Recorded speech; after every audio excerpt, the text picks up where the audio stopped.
Probably should unmute myself before I start talking.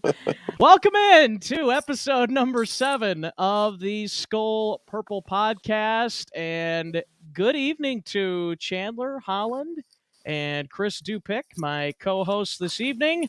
Gentlemen, how are we feeling?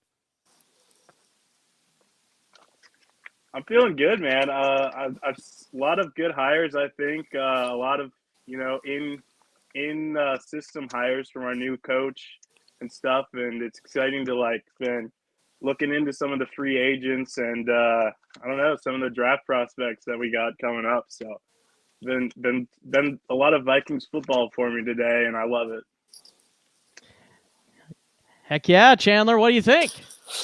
The new era is upon us, so exciting times. We finally can start relaxing a little bit until, free agency picks up. We got the draft, and then we can already start saying how we want everyone fired. But, hey, new era is upon us. I'm excited. New regime, everything's coming together. Some fans are sweating bullets there thinking Kevin O'Connell might end up staying in L.A. because Sean McVay might retire. But it sounds like we got a new coach, so I'm excited to see what Kevin O'Connell brings to this franchise and how this all unfolds going forward into the future. Well, as you can see, scrolling across the bottom of our screen, the two biggest news pieces for Minnesota Vikings fans today. First thing that came across the docket was the Deshaun Watson interested in a trade to the Vikings. And then also, of course, Kevin O'Connell has agreed to terms with the Vikings to be their next head coach. So, and he actually released a statement here, and perhaps I should read that statement. Go ahead and scroll back up to where I saw the statement here. And the statement reads, if I can find it, I greatly appreciate the Will family, Kwesi, and the entire Minnesota Vikings organization for providing the opportunity to be their next head coach. Sadly, I'm staying in LA. No, just kidding. This is a franchise with a deep history and a tremendous fan base. Having been on the visitors' sideline at US Bank Stadium and experiencing that environment as an opposing coach, I am excited to now have the support of these passionate Viking fans.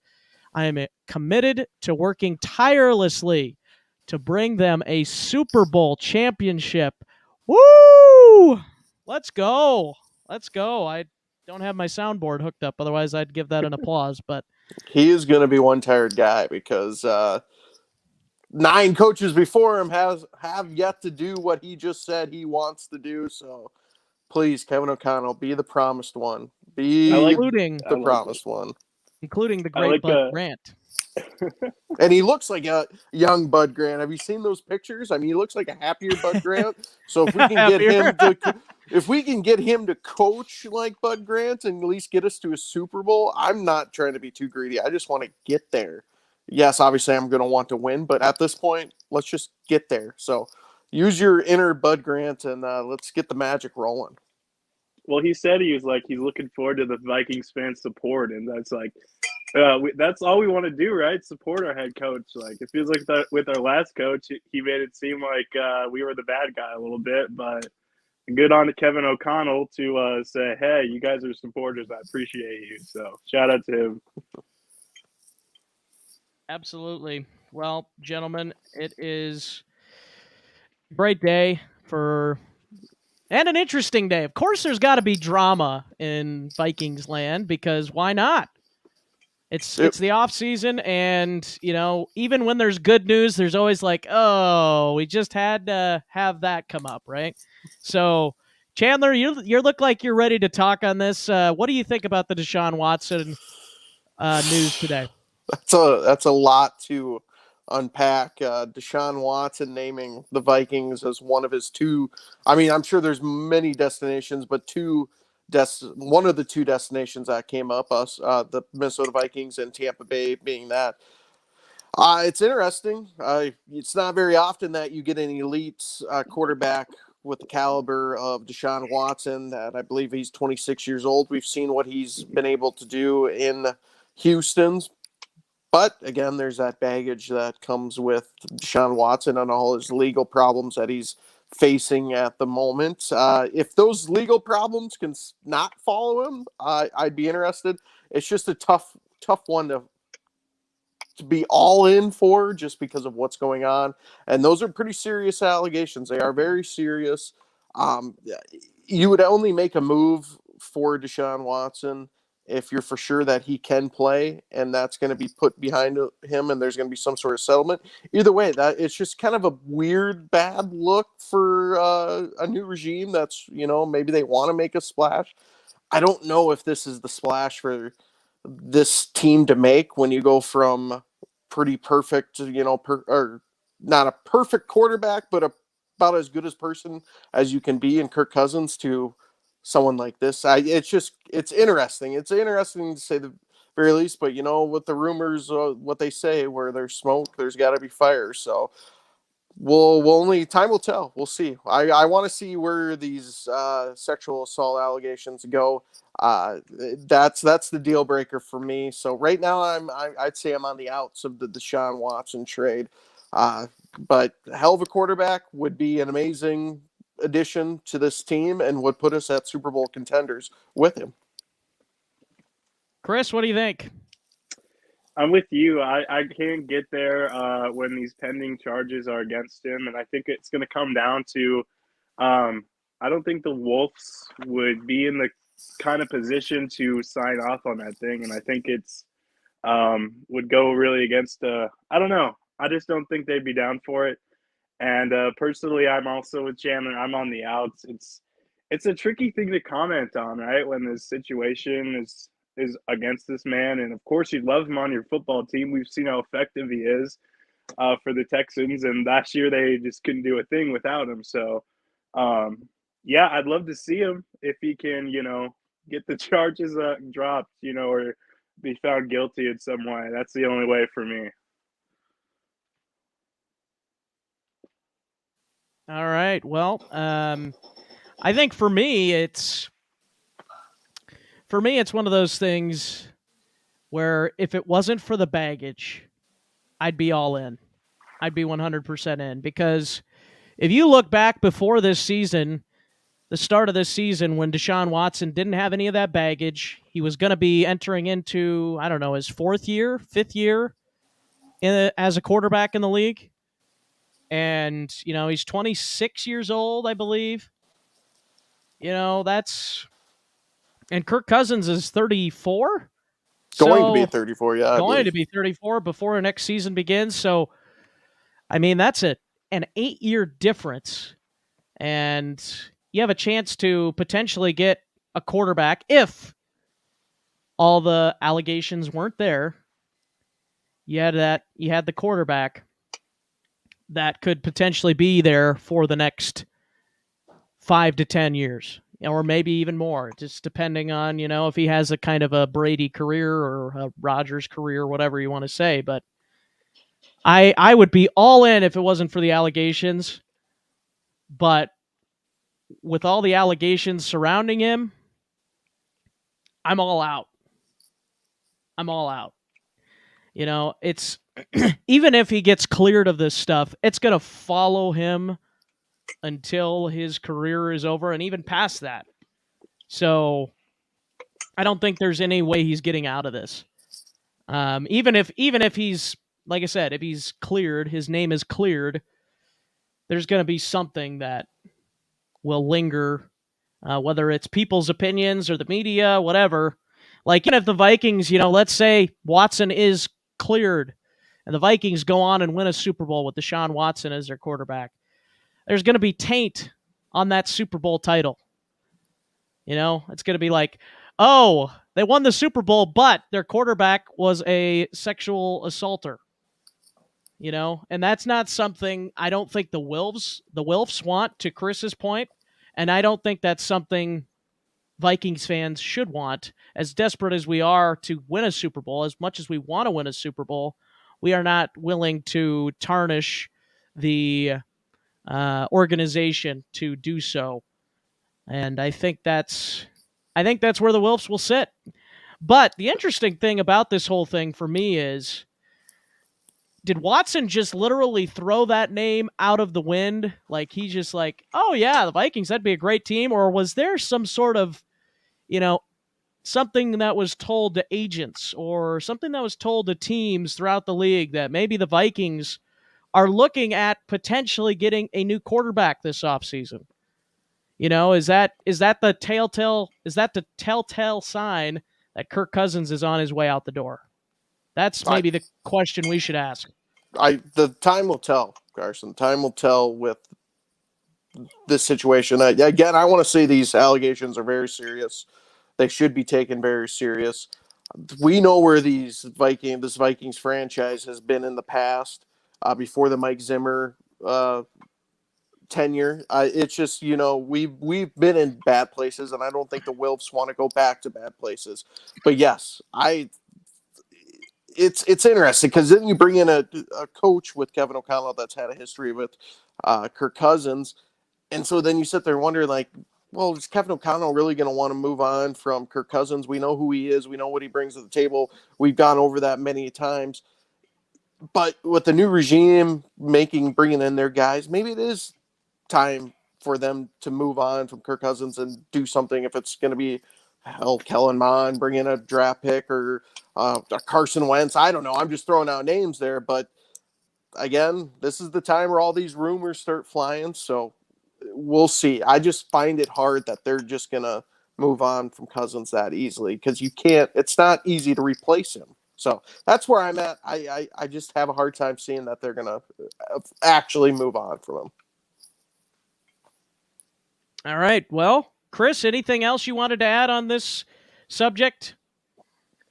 No, I just want to echo Chandler's point. Like, those allegations are serious, and should be taken serious. And I think that's a big deciding factor. So just wanted to echo that point.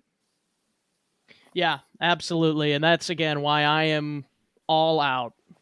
And honestly, before the allegations, Deshaun Watson put up a very good front of him being an outstanding person. He seemed like a great guy. I don't know about you guys. He just seemed like a great guy before. And it's easy for us as people that aren't with him on a daily basis to say that, but he seemed like a great guy. He seemed very humble. He came from humble beginnings, but man, boy, did that change. Or maybe he was that person and it just didn't end or didn't go the way he wanted it to, or just, whatever it may have been that ended up putting him in this situation. But yeah, it's unfortunate that that he has been he is not the person that a lot of people thought he was, for one, and then also that these women that have dealt with what he's been doing to them. So whether it's physical, verbal, whatever it might be. But so yeah, that's why I'm totally out on it right now. Again, without the baggage and without the allegations of, like I said, even with the stuff being made, if they say, oh well, it was just a rumor, well, or if he gets into a court of law and is found not guilty, I'm still out. I'm still 100% out on it. Like I said, I don't want that tarnished legacy. Even if the Vikings win a Super Bowl, don't want that tarnished next to the little asterisk next to the Super Bowl But, you know, so. Carson, I also think what we're seeing here is possibly the Justin Jefferson effect. We saw the picture of Kyler Murray out with Justin Jefferson. I think it was Chris Boyd with him as well. I think we're starting to see that, and I think rumors are going to start flying more and more as we get into this offseason that Justin Jefferson's a very likable player in the league, and I think a lot of quarterbacks would love the opportunity to play with him. So I think that's part of the equation as well, as that's the effect of what's going on and what will be going on. Do you So think the it's like a Kevin O'Connell effect a little bit too? Like we get this new head coach in that is just, I mean, a likable guy. Like you going off of your point, is that a kind of come into play? It could. It easily could, because I think a lot of these players see what's going on in LA, how explosive and great this offense has been and was this year. So it is. I mean, I think that's very, very much the case. Players see that and they want to be a part of something where they can get theirs at the same time, have fun, and win football games. Yeah, absolutely. I think there's got to be a component of that, and I think there might also be a component of, well, I was trying to think of how I was going to phrase that, but there's lots going on. There's Quasi, he's new in the room. He's trying to figure out who his quarterback should be and what should they do. But I think it's interesting just to note that Deshaun Watson was even interested in coming here, and it may have been just something he thought of on his own, but it may have been drawn from somebody in the Vikings organization that says, hey, we're looking to move on. We're looking to upgrade, or at least, I think Deshaun Watson on the field would be an upgrade over Kirk Cousins. He's got more talent than Kirk Cousins. I don't think there's hardly any disputing that. But again, it's all everything else that's going on. So I think there's a lot. It's going to be an interesting offseason. It's going to be very interesting offseason. So, but yeah. Any last thoughts on that at all? No? All right. No. All right. Well, let's go ahead and talk a little bit about well, actually, before we get into free agency, let's go into the new staff members.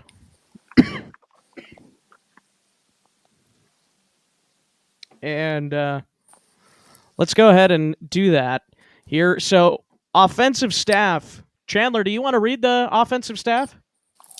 I don't have everyone in front of me since I'm on my phone. Okay. So if you have that list, yeah, I'll let you go ahead. Perfect. Okay. I will read that. All right. So, head coach Kevin O'Connell, obviously. Offensive coordinator is expected. This was as of 2 days ago. Expected to be. Excuse me. Still battling my cold. Wes Phillips is expected to be the OC. Assistant quarterbacks coach Jared Johnson.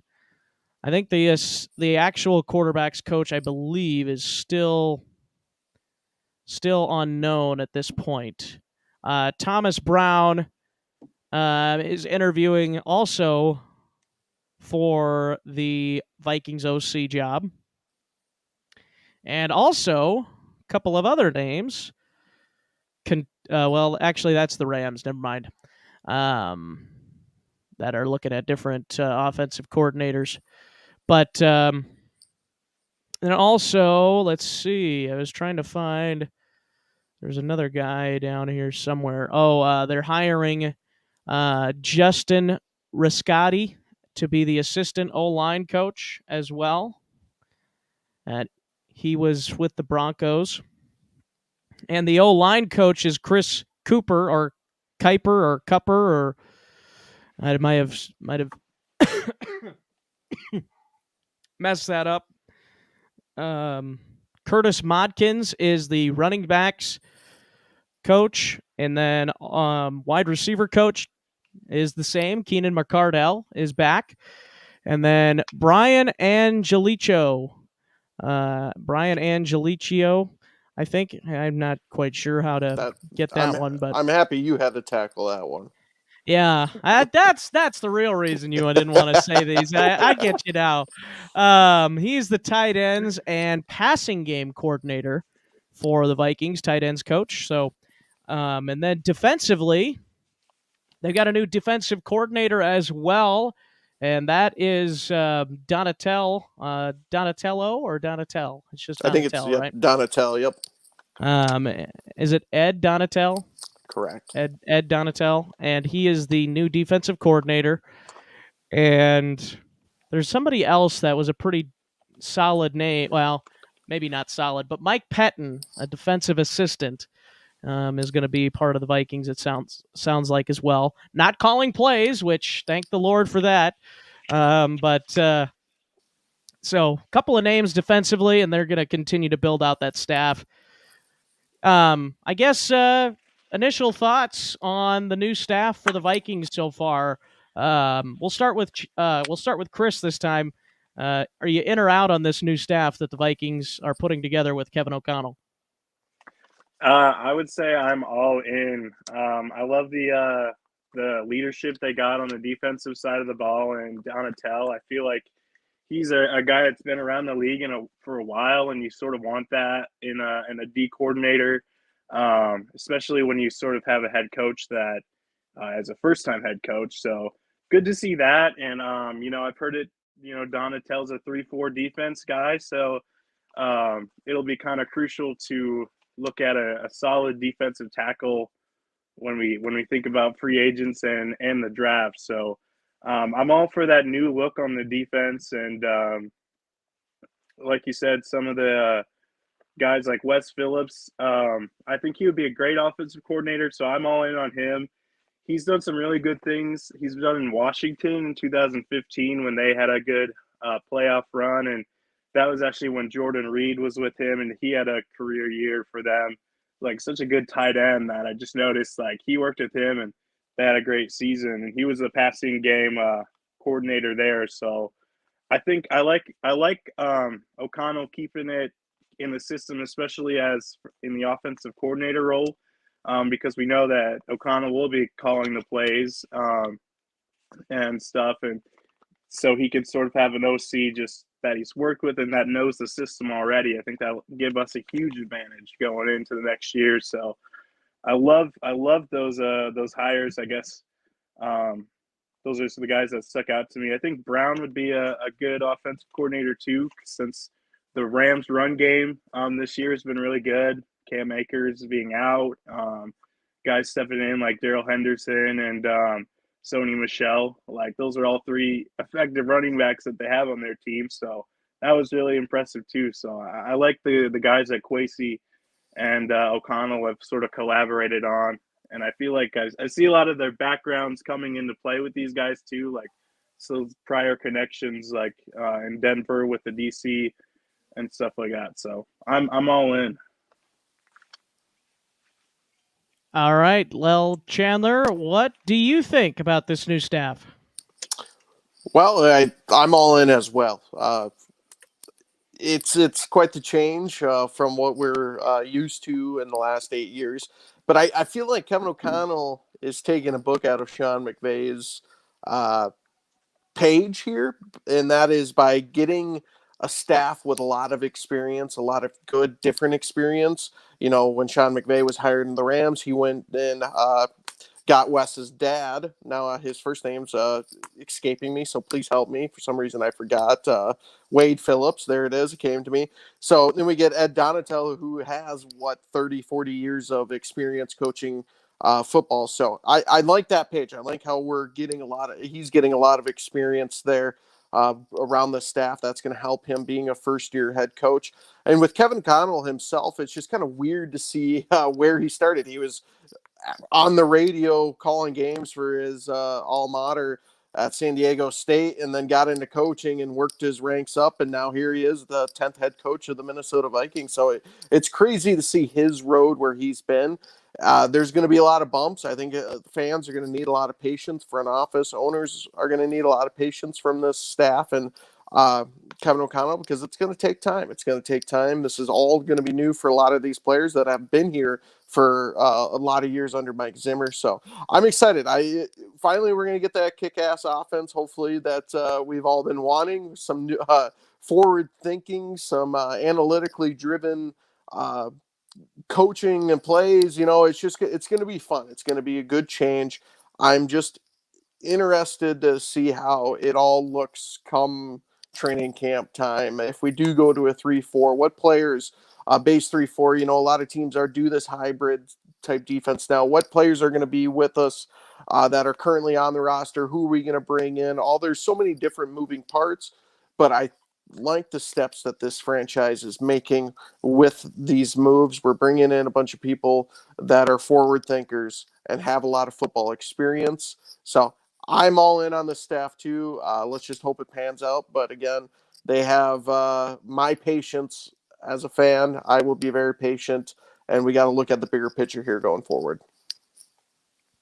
We had 8 years with Mike Zimmer, and we had how many years with a different offensive coordinator? Pretty much every year of Mike Zimmer's career. And you know why? It's partly because of Mike Zimmer, first of all. I think Mike Zimmer was very, this is how it's going to be. This is how the offense, like a lot of people think Mike Zimmer wasn't involved, which I think he wasn't involved necessarily with the quarterback because he didn't meet with Kirk Cousins until year 4, supposedly, one-on-one.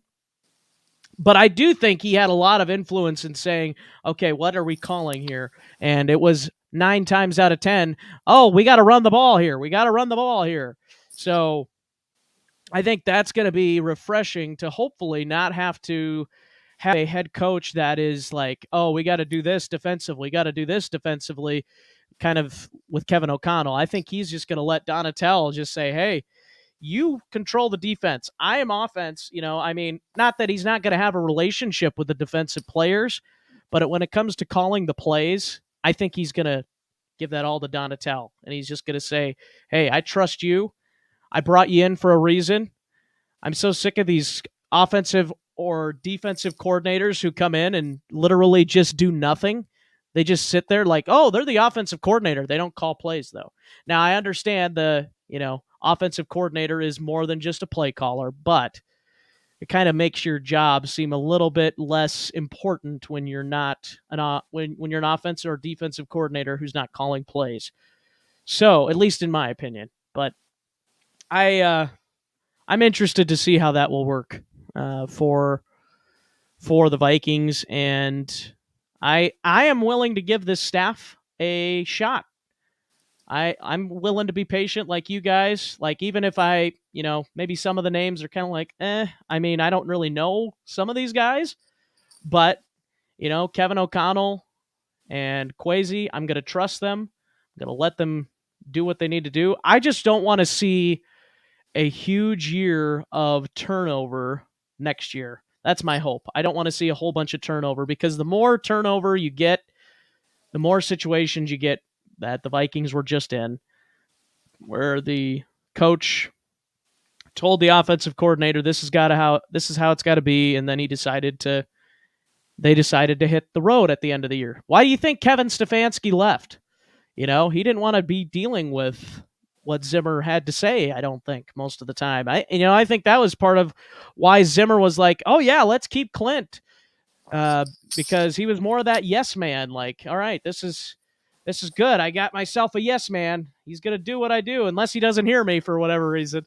So, but that's my thought. Like I said, I'm willing to give Kevin O'Connell the benefit of the doubt on all of these guys.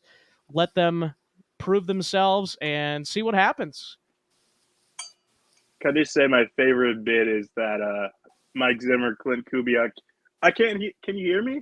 Sometimes you can't hear me through the headset when I'm telling him what plays to do. Can you hear me? What? I didn't hear you, Mike. Sorry. I decided to throw there.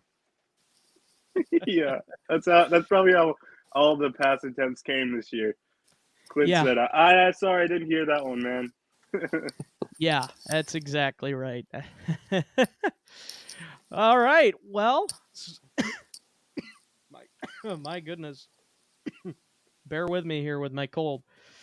All right. Well, gentlemen, we've talked about the big topics, I feel like, the coaching and Deshaun Watson news that came out today. So let's have a little fun. What do you say? Let's have a little fun. Let's play a little bit of, our favorite, let's play a little Madden, basically, is what we're doing here. Getting our top 5 free agents that we want for the Vikings. And I'm going to go ahead and go first here. Our question: are we going right down our list or one by one? How do you want to do this? I'm gonna go. Let's go one by one. Yeah, let's go one by one. I'm gonna say mine. Let's do that. Let's start from 5 to 1. Let's each say our 5, and then we'll go to 4. We'll each say our 4, and then so on and so forth. How's that sound? Fair enough. All right. So I'm gonna give my 5, and then I'm gonna say why, and then we can discuss, and then Chandler, Chris, or whoever, and we'll go from there. So, all right, my number 5. By the way, I just want to mention my list here today is 2 positions or 2 groups of positions, and I have a feeling you guys probably know what they are. But so my first kind of gave it away. The thumbnail may have given it away. All right, so number 5 is Ryan Jensen. He is the former center for the Tampa Bay Buccaneers. And the reason I have him not higher on my list is because he's older. He's an older guy. But if you can plug him in for a year or 2 at the center spot, or maybe 3, centers might be able to play a while. Look at Andrew Whitworth. Look at Big Whit. He's almost 40 years old playing, so who knows? Maybe he could play there for a while. I think he's a solid center. I really do. And but that's why he's lower on my list, because of his age. What are you guys' thoughts? Chandler. What can I tell you? I had at number 5 because I had Ryan Jensen, center from Tampa Bay, as well as my number 5 on my list. So pretty much for the same reasons. I think we know our center guard situation. So Ryan Jensen for pretty much the same reasons that you named there, Carson. All right. Chris, any thoughts on Ryan Jensen before you give your 5? Ryan Jensen, he's been good for the Bucs, man. I would love to see him and get that experience in there. Like you said, he could play for a while. So, but number 5 for me, I'm gonna go Carlton Davis, cornerback. Younger guy. He's a physical cornerback. He's like sort of a man-to-man specialty, and I've seen him play, and I love how physical he is. So I think that's sort of what we need on that side of the ball and what we're kind of lacking. So what do you guys think about Carlton? Yeah, I will voice my opinion on Carlton when he maybe is going to be coming up on my list. Actually, that's my number 4, so I'll just say it now. Yeah, I like Carlton Davis. This is perfect. I agree with a lot of the things you say, and I think the nice thing about Carlton Davis, I think he'll get a good chunk of money, but I don't think he's going to break the bank, and I think that's going to appeal to the Vikings, and I'd be all for it. I would love Carlton Davis to make the trip to the Twin Cities and plug and play him right there in that defense. Which another aspect of the defense we didn't talk about is the Vikings are likely, for the first time in a long time, going to be running a 3-4 defense. And I think you actually mentioned it, Chandler, briefly there. I won't steal the thunder. Chris brought it up first. And okay. Yes. Okay. Chris brought it up first. All right. Goes to show how much I pay attention. All right. So that'll be interesting to see. I don't think it really affects cornerbacks that much. But kind of more of the defensive line and the linebackers. But anyways, Carlton Davis is my number 4. I like him. Chandler, what do you think about Carlton Davis? I like Carlton Davis. I liked his game there. He was at Tampa, right? I've always felt like I just remember Yes. him in that NFC Championship game against the Packers, or that whole Super Bowl run they had. I just always felt like he was a trash talker, in your face kind of guy, and I feel like the Vikings defense needs someone like that. I would love that edgy cornerback. Just bring that swagger out there. I feel like Cam Dantzler tries to bring that, but sometimes it works out, sometimes it doesn't. So they need a cornerback help. So I'd be happy with that. I'd be all for Carlton Davis. Also, I just love the name Carlton. Yeah, great name. It is a great name. One note on that, you mentioned. Now I totally forgot what I was going to say again. But what did you mention? Just gonna have you restate everything you just said. Swagger, Carlton Davis. Just remember watching him in that Super Bowl run. Yeah, I always felt like he was Okay. mixed in with everything. I'm gonna cut you off before I forget again because apparently I'm old. But go ahead. So I don't want him to be Eli Apple, though. If you're gonna talk smack, you better back it up. That's all I've got to say. Fair enough. He's a free agent too. Should we bring him in? No. We had to bench him when we play the Rams. That's the only thing. Like Cooper Kupp will burn him again. Oh, yeah. All right, Chandler, I went with my number 4. Who's your number 4? My number 4 is a cornerback as well, but a different cornerback. Now, I'm going to be completely honest. I don't know too much about this guy. I think he might be 30, and he just is coming off.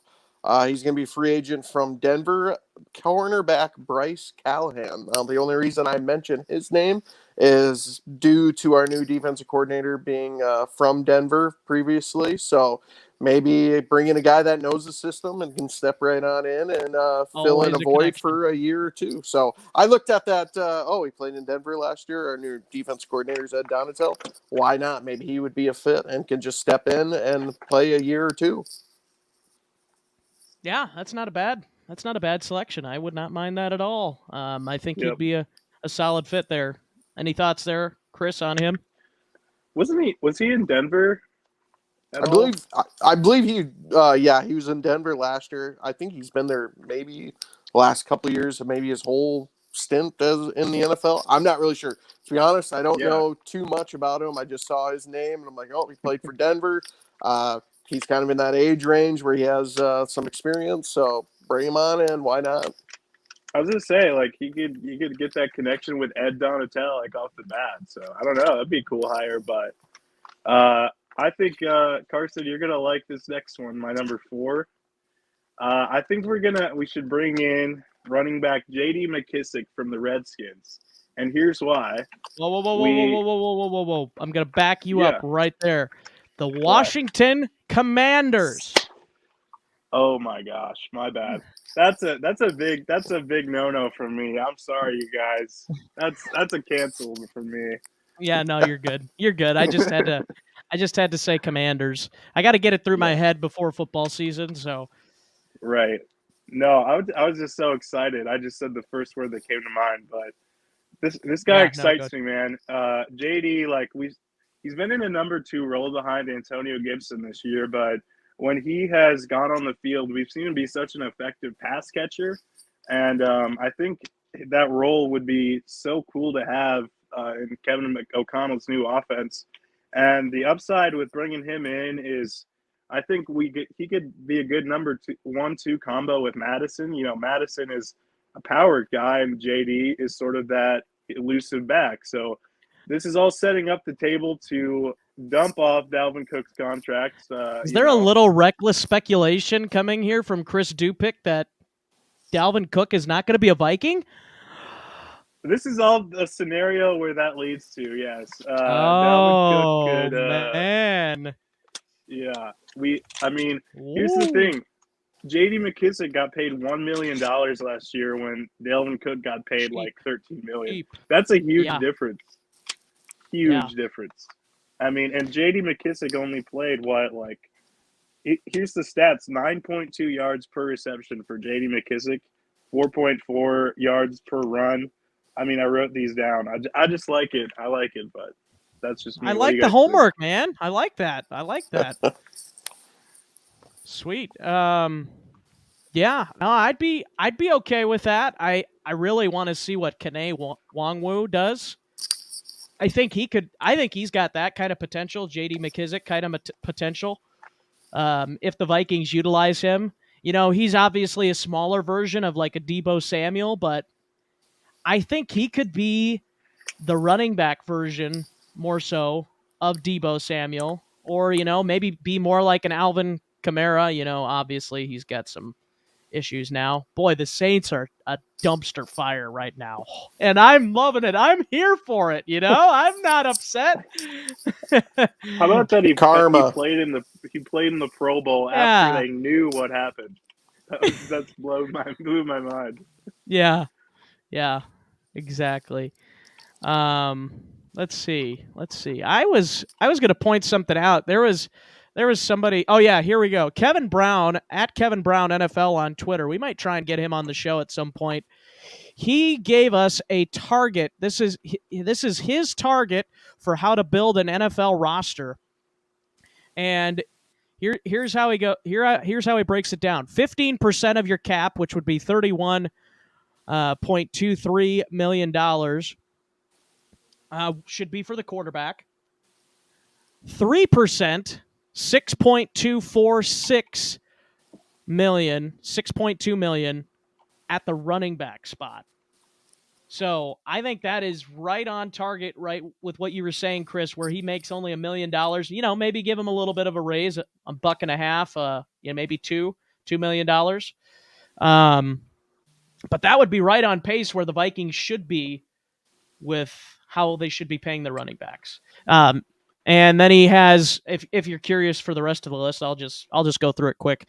Wide receiver, 11% of the salary cap, 22.9% of, or 22.9 million, 11% of the cap, 2% on the tight end, which I thought that was interesting. So he doesn't want a good tight end.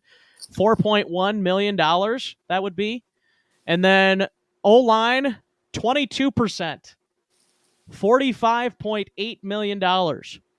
D-line, 22%, same amount, $45.8 million. So he knows that games are won and lost in the trenches.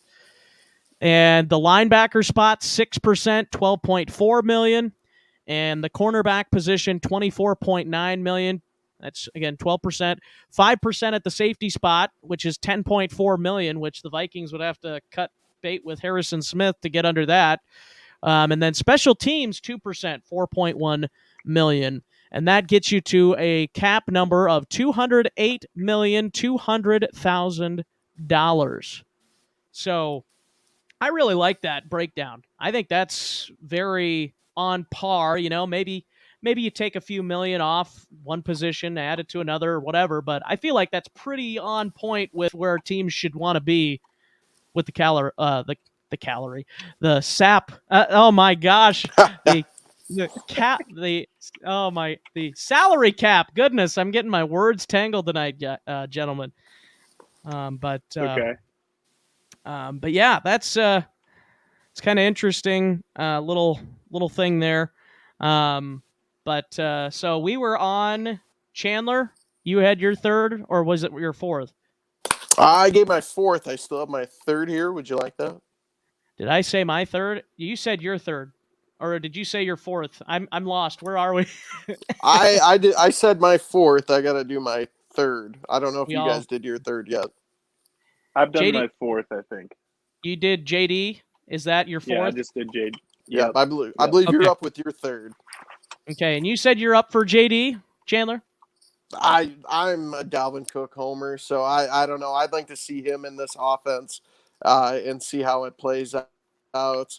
I feel like you could let Alexander Madison walk, and I'd love to see some more Kene. And I think you could get a running back that can catch the ball late in the draft and work around it that way. So I understand Dalvin Cook gets paid a lot. There's a lot of guys on this roster that gets paid paid plenty, but I just want to see Dalvin Cook in this offense, see what he can bring to the table. Yeah, no, I hear you. I hear you. I just wish his cap number was lower. But let's actually go the other way now. Let's go back to Chris. And Chris, let's go have you give your third free agent option. Okay. Your top three. We're in your top three now. Who's number three? Number three, I'm going to go with another cornerback. I think in this scenario, we get rid of Patrick Peterson since he's had some injury concerns this year. So I like, maybe bringing in a couple cornerbacks here. So I went with Charvarius Ward out of Kansas City. In 2021, he had a career high of 60. This last year, so 2021, 2022. 67 tackles is a career high, 2 interceptions last year, and 10 pass deflections. So, this is a guy who is coming off a career high year, and it's a sort of like contrast from Patrick Peterson, we kind of sadly see him sort of go on the decline with his concerns. So that just concerns me with him. I know I was a big Patrick Peterson guy, bringing him back, but looking at the free agents options out there and all the options in the draft, I like the bringing in someone else, and I think Charvarius Ward could be that guy on our defense. I think he'd be really effective. Thoughts, Chandler? Just as long as it doesn't turn into the Bashad Breeland experience. I don't know. We've been burned by one chief cornerback. I don't want to get burned again, but I think that would be a really good pickup for the Vikings that desperately they need help out in the secondary. They need to figure something out there this offseason if they really want to compete and have a competent defense. I would like that pickup. I told one of my coworkers is a Chiefs fan. I said, I don't know how I feel about it because the Bashad Breeland experience was an experience I don't want to have again. So we would much rather forget that whole thing. Yeah, right. Yeah, I would be okay with it if he was the second or third cornerback on this roster. I'm not for him being a number one corner. I don't know if he's got that capability or not. I think that's something to potentially find out yet. But I would still want to have one corner at least above him on the depth chart, because I would not want Charvarius Ward going against Davante Adams, assuming Davante Adams is in Green Bay. I'd want somebody more experienced and somebody that's just a little better. Not that Charvarius Ward's bad, but I just don't think he's elite. And I would want to have an elite guy, which we'll get to a couple of corners that I think could be on the Vikings' radar, as well as maybe in the draft, which we'll talk about as well. But yeah, so I guess that's on Charvarius Ward. Let's go back to you, Chandler. Who do you have as your number three? Now he's number 3 on my list. I'm not super high on this guy, but I feel like he would fit a good need. Not necessarily saying he's going to come step in and start for the Vikings, but I feel like he could be one of those interior swing guys that we could use. James Daniels, the guard center from Chicago. I believe he was an Iowa guy. I'm intrigued by him just due to his versatility on the offensive line, playing that center and playing guard. Maybe new scenery for him coming to Minnesota would benefit him getting in a new offense. I saw his name on that on the list, and I thought that could be a guy that could come in. He necessarily doesn't have to start, but can compete for a starting job. But he has that versatility if someone would have to go down. That's a good dark horse name, I think, for an offensive lineman. I think, and I don't think you have to break the bank to get him either. So, yeah, no, that's exactly why I think it would be perfect for the Vikings. And then you just pair him with my boy Tyler Linderbaum in the draft, and there you go. You got your offensive line for the next 10 years. It kills me, but them Hawkeyes know how to groom some good old linemen, that's for sure. They do, and tight end you as well, and quarterback geez. sneak university as well. DJ Hawkinson. Until it bites him in the butt. But anyways, yeah, I like that. I like that a lot. Even if he doesn't win the job, I think he probably would. I think he's got the ability to win it, the talent. But yeah, I'm definitely interested in that. Chris, any thoughts on Daniels coming in as a right guard for the Vikings? I didn't really look into him much, but I go with all your points. I think we definitely need some offensive line help. So anything that helps, man. Ooh, kitty. Dakota says hello. Dakota. She says hello. I like it. And she also probably wants me to put her down, so that's why I did. But as Chandler knows, as being a cat dad over there as well. Cat dad, yeah, I had to kick. I'm sure I have my headphones in. I'm sure he's scratching at the door to get in here. So if someone's in a different room, today. Yeah, they always got to know what's going on in other rooms. Yes, they Power do. of being a cat dad. Yep, exactly. Yeah. All right. Well, that's your guys' number 3. I'm going to go ahead and throw out a name, and I'm going to go ahead and throw him out. Stephon Gilmore. I thought you were going to say Diggs. Yeah, we're bringing him back, running it back. He's a free agent. No, I think Diggs signed a pretty big deal, I think, with the Bills. Maybe not. I don't know. It'd be interesting to look at. Sounds right. But Stephon Gilmore, I think if you can get him for the right price, and, he's going to come in and probably take that number 1 corner spot from you. And, if you would pair him with a guy like Charvarius Ward from Kansas City, I think that'd be a pretty decent number 1 and 2 corner. And then I still think they need to go and get 1 or 2 other corners, whether that be in the draft or some, low price, low tier free agents. But I think Stephon Gilmore would be a good pickup. He's kind of getting up there in age, but, kind of the Patrick Peterson thing, maybe even do a 1-year prove-it deal with him before he gets a big deal, or maybe, give him a 3 or 4 year contract.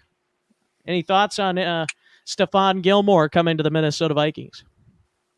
I like that a lot. It's just when I was doing my list, I'm like, all right, where's the money gonna fit? How are we gonna pay these guys? Yeah. Assuming that someone we make the cap work, obviously, I'd be all for it. Now we'll let Rob Brzezinski and Kwesi figure that out. But if we could add someone to the ability of Gilmore to this defense, I'm all in. Yeah. I like it. Yeah, you like it too? I like it. I mean, he's been in New England, right, with the Patriots. And last year he got traded to Carolina. Yeah, like all his years under Belichick, that's gotta have an effect on someone, man. I think he's learned a lot. Like he's that leader. He's that leader that we want in the cornerback position, I think. Absolutely. I think he'd be a good fit. I like the Callahan pick because of him being relation with the new Vikings defensive coordinator, Ed Donatel. I think that's probably a more logical solution or a more logical pickup for the Vikings just based on that alone. But, yeah. So I'm going to go to my number 2. I'm just going to jump right over to my number 2, and we'll keep on rolling here. J.C. Jackson, another cornerback. This guy from New England, another former New England Patriot.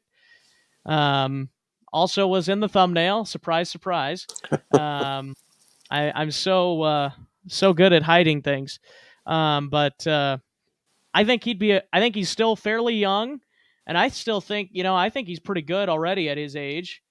And I think he could even get better with the right tutelage And he's as kind of the same thing that Chris said. He's already been coached by one of the greatest defensive minds, if not the greatest defensive coach in the history of the game.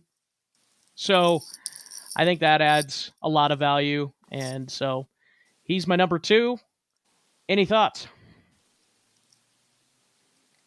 I think we can tell the theme here. What's wrong with the Minnesota Vikings is we need a lot Yeah. of secondary and defensive help. Anything can help. I'm all for. We know how big of a jump that is from the college. I guess we don't really know, but we've seen the jump from college to the NFL for these cornerbacks and how they can struggle. So getting anyone with some sort of experience that's been there, done that, I think will benefit the Minnesota Vikings going forward this next season and into the future. Any thoughts, Chris? Yes, sir. Not specifically on JC. I think he's another solid cornerback from New England. So yeah, I'm all in on him too. Like he's one of those guys that's like proven himself in the league. I feel like he's been a household name, so I like it. All right. We're going back to you again, Chris. Who do you got for your number 2? Number 2, I like bringing in Laken Tomlinson, guard. He's been in the 49ers system, so he's worked under Kyle Shanahan. He's been in that run offense that they've had over there that's been so successful with Debo and everything. He's going on his second consecutive season with a plus over 75 PFF grade. So his third one could be with the Vikings. He's a 2015 first round pick, and I think he would be a huge upgrade over what we've got at the guard position right now. So he's a guy that's also, proven himself with the 49ers, and these are guys that I want to bring in, 75 PFF. That's pretty good. So I like it. Yeah, I like that too. I think he could be another one of those guys that are kind of under the radar and could also be potentially a fairly reasonable price tag attached to them. And he can get the job done. Any thoughts there, Chandler? No, I agree. If you can get anyone from that 49ers offensive line, we see how much they dominate. I'm all for it. And I think that comes down to, again, to the money. I don't think he would break the bank either to bring on over. I think he could come on a team-friendly deal. Now, I don't know. I'm not his agent. I don't know what he's looking for or what he would expect, but I think it definitely would be an upgrade and an improvement for the Vikings offensive line. All right, Chandler, you get the stage. You're number 2 guy. I went guard as well, staying in the NFC West, but I'm going with the Rams, former Rams guard, Austin Corbett, falling Kevin O'Connell over, and I think he's another guy that would fit the scheme that Kevin O'Connell is going to want to run. I don't think he would break the bank, and it also fills in a need. So I have Austin Corbett, guard, coming over from LA, coming with Kevin O'Connell, and taking over that right guard position. Yeah, no, I would totally be for that as well. I think he's done really good things with the Rams. And yeah, Austin Corbett is he's a guy that is with Kevin O'Connell, another guy that's attached to him. There's a few other guys that could be interesting free agents that are attached to the Rams as well. So could be interesting to keep an eye on that. Another guy to keep an eye on cornerback wise. He's not my number 1, but I believe it's Darius Williams. He's the cornerback from the Rams. I think he's their second cornerback. I think I said that. I think that's his first name, Darius Williams. But he was their second corner, obviously behind Jalen Ramsey, and so could be another name to keep an eye on as a second corner for the Vikings potentially. I would be fine with that kind of a move as well. Another guy attached to Kevin O'Connell, sort of. But any thoughts there on Chris on what Chandler said with Austin Corbett? I think anytime you can bring in a guy who's got a Super Bowl ring that's like got something to prove the next year, I love it, man. Like So he's got that Super Bowl ring, and then he's got that attitude like, what? Okay, so maybe that was just a fluke or something. You played the Bengals. Well, you can prove it here with the Vikings. Like he can bring that winning mentality, and I think it's even better that he's got that connection with our head coach already. Yeah. But yeah. No, that's it's a good point. It's a good point. I think the connection definitely could help there as well. So, Chris, we're going to go back to you. Chandler's experiencing technical difficulties, it appears. So let's go back to you and give us your number one guy on your top free agents list. Well, I'm gonna give you a hint. I'm gonna do this. I'm gonna do the Skol chant. Case Keenum, Sean Payton. No, this is a guy.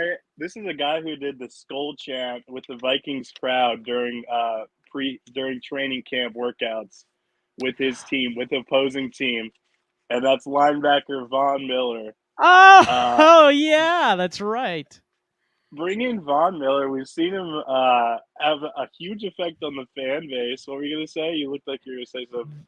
The connection to Ed Donatel, Von Miller. I didn't even realize that. Oh my gosh! And Kevin O'Connell. There, bang bang! You got that connection. Dude, Chandler, you missed a lot. The Vikings are signing Von Miller. Sorry about that, guys. I don't know what happened, but Von Miller, you say? All right. Yes, sir. I mean, that's Chris's number one. I'm all for it. Does he want to come win a third Super Bowl for a third different team? Let's do it. Sign me up. Dude, another Ed Donatel connection, though, too. Hey. Yeah. See, there you go. You got the connections. But and the fact that the Vikings are moving to a 3-4, I mean, it makes sense. Makes sense. Right. It does. Oh my goodness, I love it. I love it. But let's do it. I don't know. Let's a couple other give things him I the wrote contract down now. about him. I gotta add to my praise of Von Miller. Like we gotta sign this man. This guy, he had 50 tackles this year, which is the most in his the last 3 years he's been in the NFL, and he played one less game this year, switching over to a new team. He had 9.5 sacks, which is really good, and you know, I think he's 30. He's getting up there, so you know maybe he comes in with year or two. year two, and maybe he takes a little bit of a salary reduction, but we don't have to pay him, you know, the maximum for him. But that's the hope, you know, since we are in this salary cap limbo. But I don't know. I love to see him kind of come in on a lowered salary, but I don't know what you think. Yeah, I think that's another guy where, you know, if you get the right price or if you can clear some of the other cap issues that you have, I wouldn't mind it. I wouldn't mind it because he is one of those pass rusher types that could very well be useful for the Vikings. If you pair him with Danielle Hunter, oh, yeah, that would be something to watch. If they're both healthy, whoo, I would not want to be the quarterback going against those two guys. My goodness. Yeah. Chandler, any thoughts? I would love to add him, but I think that's the biggest pipe dream that we could ever. He'll end up going back to LA. I think they're going to run it back one more time and check it out. But if we are going to a 3-4, why not add one of the greatest 3-4 edge rushers of all time? But I would be all for it. I have a hard time seeing that actually happening. That's fair. Yeah, no, it's definitely a pipe dream, and mine is a pipe dream as well because I think he's going to command a lot of money. But that is Brandon Sheriff, which again, you know, the thumbnail didn't give it away at all, did it? But Brandon Sheriff, slide him right in to right guard, draft Tyler Linderbaum. I'm going to keep saying it till it happens. I'm going to be saying it for a lot of years, I think. And, you know, like I said, there you got your offensive line for a while. And, you know, I think he's getting to be closer to 30, Sheriff is, but again, it's the same thing where you go with like Ryan Jensen, where who knows how long these offensive linemen can play for. That's the whole. That's my whole thing is like, well, they could play for another 5 years, and still be, you know, at least good, if not elite. So, That's true. any thoughts on Mr. Sheriff? I would absolutely love him to come in and play right next to Brian O'Neill and whoever's going to be playing center next year for the Vikings. I think he would be a great fit. He solidifies that offensive line. And then again, if you add a guy like to his potential, you're talking about a top 10 offense in the league, and the possibilities are endless. But again, can you make the cap work? How much money is he going to command? I'm all for it though. If they can get him, I'm all for it. Yep. Chris, thoughts on Brandon Sheriff? Oh no, absolutely. He's a guy that's like number one on my list. Like he's probably number. I mean, when I made my top five, it was like there's the positions I want to hit, but there's all these other options that are like also good options too. Like so, Brandon Scherf I think falls into that. Whereas like, oh, I would love to make it work, but we'll see what we could do. Maybe Kwesi can work some magic and bring him in. So I would love to see it. All right. And we saved the best for last. Maybe. We'll find out. Chandler, all right. Who do you got as your number one choice? This guy has been a thorn in the Vikings side for years and years and years. And can we just bring him over so I don't have to watch him dominate us on a Monday night late in the year ever again? I'm talking about Akeem Hicks, defensive tackle, defensive end from Chicago. Bring him over, fill him in. If we're going to run the 3-4, 4-3, it don't matter. I thought you were going to say Devontae Adams. Yeah. It's like, imagine that. The Vikings spending about $100 million on wide receivers. Yeah, then Jefferson's contract comes up in like a year, and we gotta pay some more to him. Yeah. No, I'm going with the old defensive tackle, defensive end, wherever you want to plug him in. 3-4, 4-3. I don't think it matters. That guy gets after it, and I'm just sick and tired of him dominating. I think he would fill a big need for the Vikings defense, especially if they're converting over. I think why not pluck one of your division rivals, better defensive players, even though he's on the older side. Could be another 1 or 2 year deal if you want to bring him over. It don't matter. Get him on the team because I'm tired of watching him kill us and kick our ass every time we have to play Chicago. That is fair. I like that a lot. The only question I have is he going to avoid injury? Because that's been something that's kind of haunted him, even in games against the Vikings. Like, he'll just come out and dominate, and then all of a sudden he'll leave because of an injury. And then it's like, oh, yeah, now the Vikings can run the ball again. Here we go. That's a good point. That's why, hey, you can get him for cheap. Maybe you get him a 1 year prove-it deal, too. So, yeah, I like it. Any thoughts there, Chris, on the man Akeem Hicks? No, like you're saying, like bring him off the Bears side of the ball, bring him on our side of the ball, and like that's just a huge difference. Like we don't have to face him, and we get him. That's like the best scenario for us. Like we've seen him dominate. Like teams can't run against the Bears. It seems like all because of him. It's insane. He's a monster. I'd love to have him. Yeah, no, he's a really good player. So. All right, guys. Well, we are getting close to the end of our time here, but we do have one more thing to do, and we are going to go and talk about our top 3 guys on our draft wish list currently. And I say currently because, with the draft and people rising and falling on draft boards, things could change.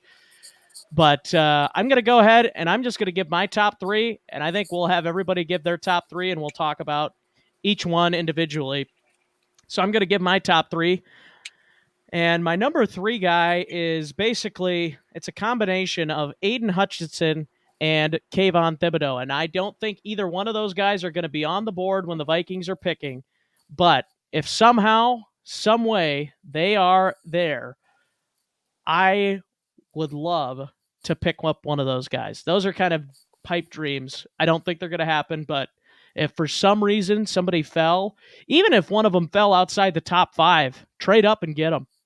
Go up in there and get one of them, I think. But so that's my 3, either one of those guys. And number 2, my boy, Tyler Linderbaum is number 2. Got to go with the Iowa boy, but also he's really freaking good. And Sauce Gardner is number 1. That's who I want as my top choice for the Vikings. Those are my top 3. Chandler, we have Chris having some technical difficulties, I think. So we're just having a lot of fun technical difficulties tonight. But what do you think of that top 3, man? I got 2 of the same guys, and my number 3 is your Iowa connection, your Iowa boy, Tyler Lindenbaum. Day 1 starter, bring him in, fits a need. You can plug him in right at center. I think he would be a great selection there. My number 2, if they do change and go to a 3-4 defense, the Vikings probably want an upgrade, assuming that they don't bring back Tomlinson or Michael Pierce. You're going to need a big nose defensive tackle. So I'm going with the big guy out of Georgia, Jordan Davis. He's 6'6", 340 he's listed at now. So why not? If you're going to do the 3-4, you might as well do the 3-4 big. So Jordan Davis is my number 2. And then number 1, I got Sauce Gardner too. Right now, he's just the consensus guy that everyone's talking about. It's a need for the Vikings. I think he's one of the better cornerbacks in this draft. And you saw what he did in Cincinnati. I think that would be a great selection for the Vikings. But, we get rid of Zimmer, and now we still draft cornerbacks left and right. Maybe one of these guys will finally stick, and we won't have to take any more cornerbacks. But it's a big need. All right, Chris, apparently you hate Dalvin Cook. That's what my dad said, I think. I think that's what he said. He probably is watching this a little bit back. But, yeah, apparently you hate Dalvin Cook. Are you sure it's not about you? Oh, maybe it's me. Maybe it's me. I hate paying running backs. That's what I hate. I don't hate Dalvin Cook. Yeah. It doesn't make sense. You're not wrong, but I'm a Dalvin Cook homer. I like what he brings to the team. Oh, yeah. So. No, watching Dalvin Cook run the football is a fun thing to watch. No doubt about it. But, Hicks hates him. Oh, Hicks hates Dalvin Cook. Okay, yeah. Yeah, they had a little bit of a run in a couple of different times. Yeah, that makes more sense. So, yeah, but we don't hate Dalvin. We swear we don't hate Dalvin. We just want to see the Vikings spend some of that money on another position. That's where we really need to see success. Because if we get a good offensive line, look at Cleveland. Like, they could honestly put anybody back there. Look at Dearness Johnson or DeForest Johnson. I can't remember what his name is. A nobody literally came in there and just ran all over defenses, partly maybe because he's good, but look at that offensive line he gets to run behind. My goodness. That is a good offensive line in Cleveland. Somehow they still missed the playoffs. That's a Baker Mayfield problem apparently, but I used to be a huge Baker fan, and he's kind of I'm still kind of up there because I want to be there if he, starts to trend up again, but hey, he was hurt all year, so yeah, exactly. That's right. He's hurt. You be quiet, all you haters. Yeah. Yeah, no, I like that. I like that list. Also, this guy'd be my honorable mention. Derek Stingley, the cornerback from LSU, would also be another really good get, I think, for the Vikings. He'd be an honorable mention. I think, and then there's I can't think of his name right now. I'm still early into my draft prep and getting to know these guys. So there's a cornerback out of Washington too. I think he's more of your slot nickel kind of cornerback. So people are kind of speaking highly of him. I've seen a couple mock drafts with the Vikings taking him there as well. So there's three solid options there. Trent McDuffie. Yes, that is right. Great name too, McDuffie. Yeah. Right? Yep. Destined to be great. I guess. It's one comp I saw. Someone said he tackles like Antoine Winfield, and that's all I had to hear. And I said, I'm sold. Yeah, that's it. The only comp you need. All right. Well, Chris, did you get to hear everybody's top three? I caught like the last one of yours, and then I got Chandler's. So I think I got Linderbaum from you, and then Sauce um, Gardner was my number one. Sauce. Who was your number two? My number two was Linderbaum, and then my number three was Aiden Hutchinson and Kayvon Thibodeau. If one of them would drop, which again I said, I'm not expecting that to happen, but if for some reason, even if they drop out of the top five, go get them. Yep. No, I'm with you there, and I like Sauce too. I think he could be that guy. He didn't quite crack my number one, my like list of three though, because I was sort of like heavy on free agent cornerbacks. But I guess for number three, like in a scenario where Adam Thielen gets traded, we bring in a guy named Drake London, who is a possession receiver. He's good at those 50-50 balls. He's 6'5", 210 pounds. He's got comparisons to like Mike Williams. And I think he could be that sort of route runner that we are losing with Thielen. We could bring him in, and he could sort of be those, possession catches that Thielen did while we have Jefferson and Osborne still. So I don't know. He's my number three. Number two, I like Jordan Davis, the D tackle for Georgia. Like he said, I think he's primarily, I found like he's a run stuffer primarily, but he's a guy that like you can't move as a nose tackle, and I think that's in a 3-4 defense. We just need someone that he's gonna hold his ground. I think Jordan Davis can be that with his size and his strength. So, and he's a good pass rusher too. Like he can collapse the pocket. Like, at least that's what I read. So I'm all down with Jordan Davis. And number one, I got Nakobe Dean, linebacker from Georgia. He's been praised as like that leader.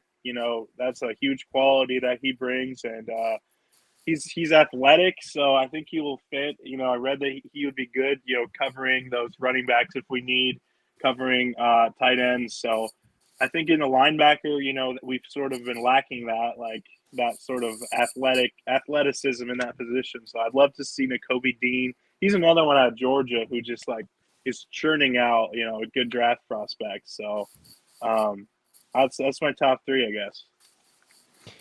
All right. Well, the only excuse me, the only one that I would have qualms with would be the wide receiver Drake London. I like his size. I love his size, but I would prefer either Garrett Wilson if he falls or Chris Olave. I want one of those wide receivers from Ohio State because I'm so sick of the Michael Thomas, the Vikings should have selected Michael Thomas instead of Laquan Treadwell. I'm getting sick of that. So let's go get an Ohio State wide receiver, But also, those guys are really good. I think they both would be really good, but I don't have a problem with that. And honestly, if it wasn't the Vikings, there might be a team like Dallas. Like if they saw, they saw CeeDee Lamb. They had Michael Gallup and they had Amari Cooper, but they went and got CeeDee Lamb because their best player fell. And, if Garrett Wilson or Chris Olave was your best player, I'd go get him. I would go get him. Yeah, I think that's going to be the Vikings' MO, though, at this. If they stay at 12 or if they trade back or if they trade up, they got to take the best player available no matter what the position is. And I love that you bring it up, that Dean out of Georgia, because I like his game a lot, too. Yeah. There's also that linebacker out of Utah. I think there's a need at linebacker for the Vikings as well. Either way, they got whoever their number one player is, top of their list, they have to go get him. Yeah, yep. Absolutely.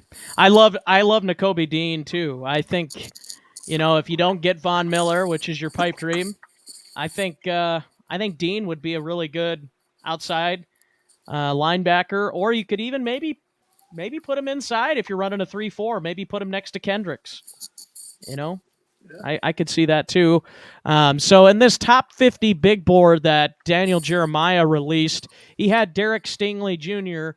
as the number 12 ranked prospect on his board, which, if they went all in that order, the Vikings would have him at 12, which I would not be opposed.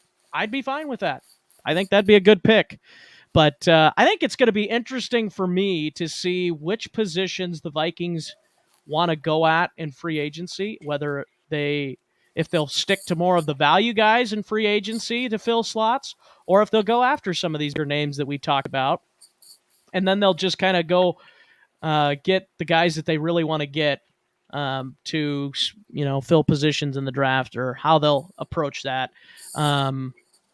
More so focused on filling depth in free agency, and then maybe they go and try and get starters in the first couple of rounds of the draft. I don't know. It'll be interesting to see.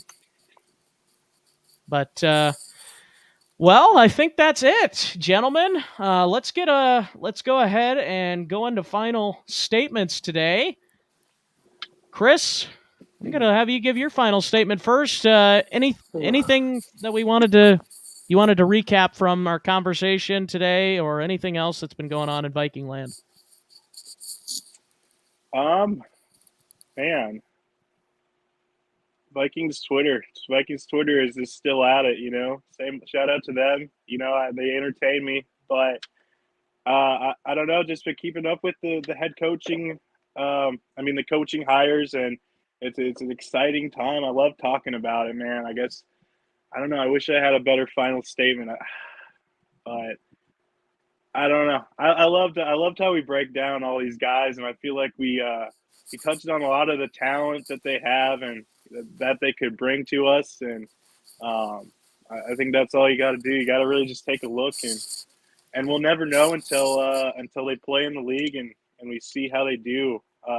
Talking about those draft picks, like we've had our share of like troubles, especially picking cornerbacks and stuff like that. And who knows if that's like under the Zimmer regime, if that was the problem or what it was. But this draft is exciting, especially with our new GM, and I'm excited to see the ways we sort of build our roster. And if we do sort of go down that breakdown that you mentioned earlier with all those like percentages, I love that. So can we just do that? That would be perfect. I love it. Yeah, that's the only thing we need to do. That's it. Yeah. All right. So my final statement is, I would say I'm excited. I am extremely excited for what the offseason is going to bring, but I'm also a little bit cautiously pessimistic just because, I've been burned so many times as a Vikings fan, even in my, 20 years or whatever of fandom. But I'm cautiously optimistic would be the proper way to say it. But I'm excited to see how the Vikings, again, attack free agency and the draft, if they go for more of the value signings in free agency, or if they want to go for some of the bigger names. They've got a lot of cap space to clean up, and I think that might be the most interesting part of this whole offseason for the Vikings, because the cap that they clear up is going to dictate what they do, I think, in free agency and the draft ultimately too. So I think that for me is going to be the most interesting. Do they keep Kirk Cousins on that $45 million cap hit? Do they extend him out and drop that cap hit a little bit? Or do they trade him? What do they do with that situation? Do they go and trade guys like Michael Pierce and Dalvin Tomlinson? Or do they trade guys like Dalvin Cook even? Or Adam Thielen, or Harrison Smith, Eric Kendricks, those kind of guys that have been, blue chips in this Vikings organization for the last several years. And, the sad thing is the Vikings have so much cap that they've got to get down, and they're not going to be able to keep all those guys. And I think that's the sad reality ultimately for the Vikings. And I'm interested to see how the offseason unfolds, and I'm interested to see how Kwesi and the new coach, Kevin O'Connell, will approach this offseason. And as my dad says, press conference tomorrow at 4 with KOC. Get your popcorn out, gentlemen. All right, let's go over to Chandler. What's your final statement, sir?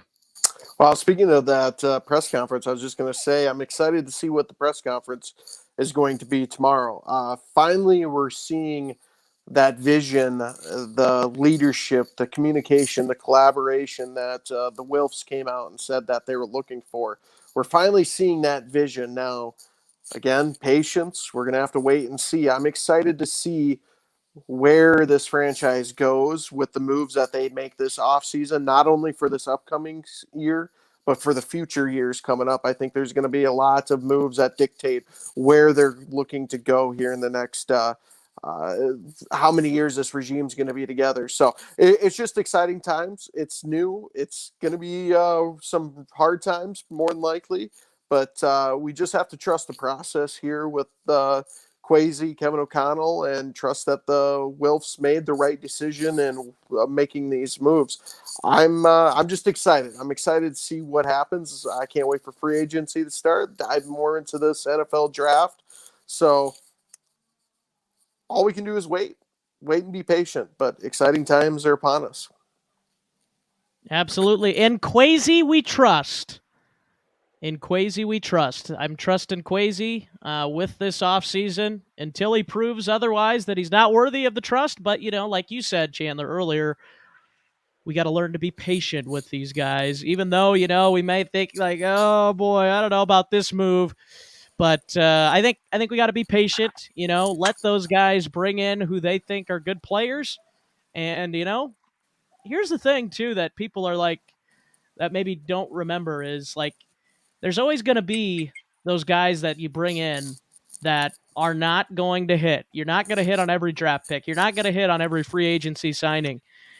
So it's a matter of how many of those signings are you hitting on and how many of them are you missing on. If you're hitting 80% or, if you're hitting even 60 to 70%, you got to feel pretty good about that. But if you're hitting, 20 to 30%, which is kind of where I feel like the Vikings fell to, if you remember the first few years of Rick and Zimmer, they were kind of hitting on some of those free agents that they brought in. Captain Munnerlyn is a guy I think of. Linval Joseph the first few years was really good. Those kind of guys that they brought in really played a good role on the Vikings defense.